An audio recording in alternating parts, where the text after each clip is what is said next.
Oh yeah, this is my Casiotone CT-101, and I have done some modifications to it that I would like to show you today.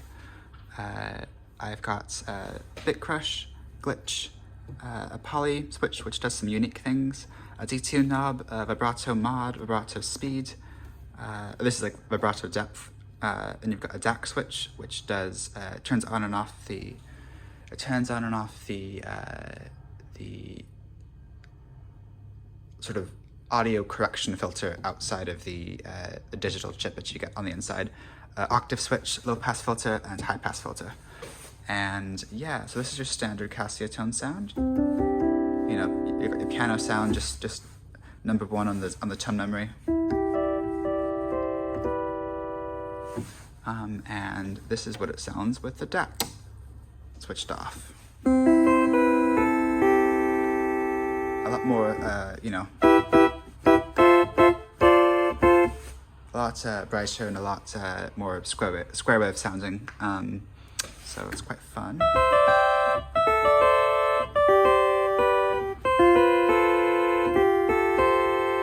Quite a bit more like synth sounding compared to the original.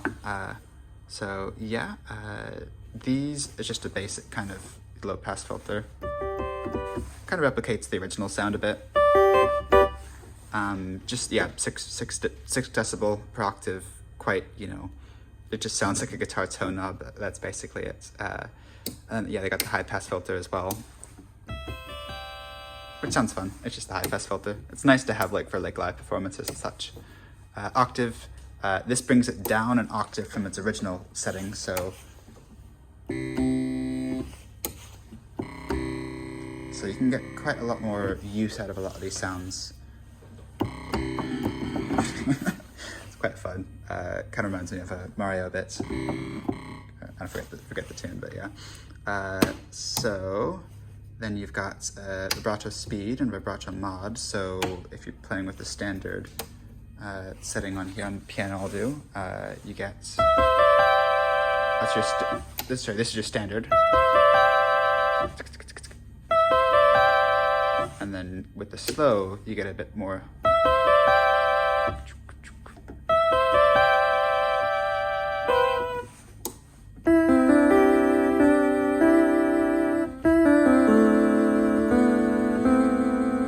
And the depth, you can get a bit more.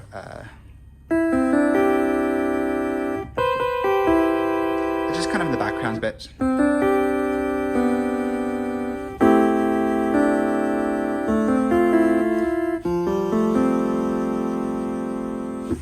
Yeah, that's it basically. And then you've got the detune knob, which detunes the top of the keyboard from the bottom of the keyboard, because naturally the keyboard's actually a bit out of tune on each end, which is problematic with the single pot on the back, but there's a single switch you can wire that actually just fixes the tuning, and it makes the whole keyboard in tune. So that's what this does. More of a recording feature, but I like having it off because it sounds a bit, you know, lo-fi without it. And the bit crush features are quite nice. If you're on the chime or like bell settings, it gets really crunchy when you've got these turned down all the way. I'll play you some stuff here for you. You get some nice lo-fi-ness with it, so it's quite fun.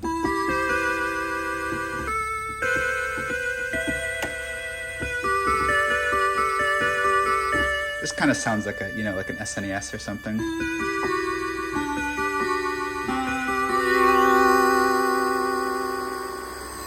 It's quite fun. So yeah. And then lastly, you've got the poly feature, which is quite fun. So the poly feature, what it does is, from my understanding of what I've figured that it does, and why I can't figure out a proper name for it, is because it does a monophonic gate for the keyboard, but it does polyphonic notes. So what I mean by that is, if you take I'll play it's really good for like EDM kind of sounds. I don't know how else to describe it. I'll do a guitar sounds on this here. So, put it on.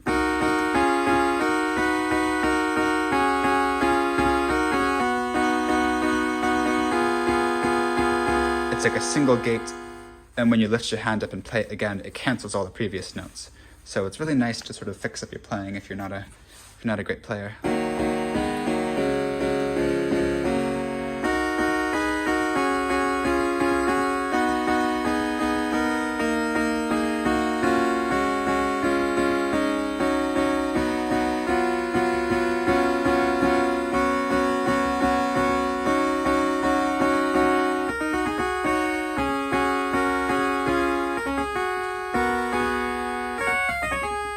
Quite fun.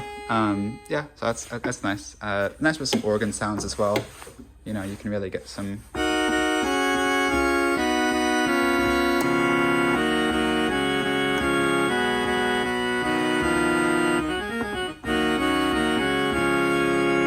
Just some, you know, 90s kind of, 90s kind of, you know, EDM house kind of sounds. What else have I not shown you yet? That's about it. I like having the octave feature with some of the looped sounds, because the Casio, if you know this keyboard, has some quite interesting sounds with these two. With the mandolin and with the music box, they're quite like, they're looped sounds. So the mandolin's a bit kind of Baba O'Reilly-esque.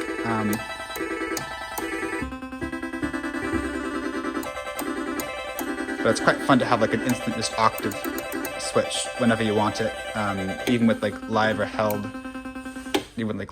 sounds. It's quite nice. But the music box one's quite fun.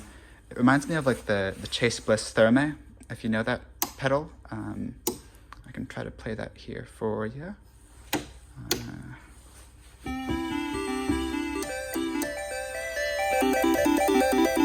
You can get some quite glitchy sounds with it.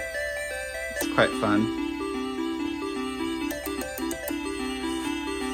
But yeah, it's interesting. Like not a lot of these are like circuit bendy, even though it's kind of what you do with the Casios. I know this is a big one, not the small ones, but the really only circuit bendy things are kind of, you know, the bit crush and maybe the DAC thing. But the rest of them are like useful features that, like, you know, the keyboard like should have normally, but it just doesn't.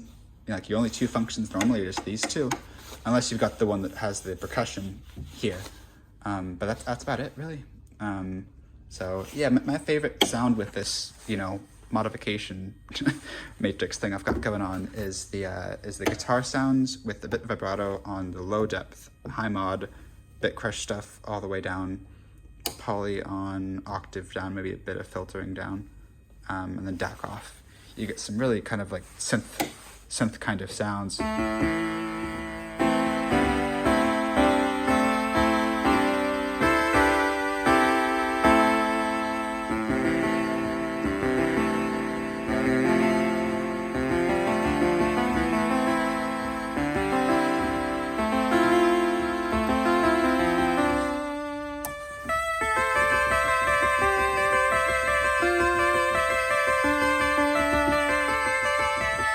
Yeah, so whereas normally that sounds like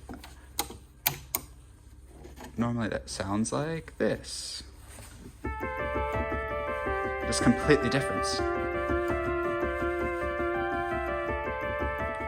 like, yeah, I don't know, I felt like, you know, it kind of ruined the aesthetic of this with all these mods and stuff, but I think it was like sonically it opens up a lot more possibilities for you to sort of play with, because you only got these 25 sounds, and so you can sort of expand from those and get, you know, more of a synth sound with things, and at least more modification with your sound, because you can't edit any of these. They're just fixed at, like, you know, any of these names of things.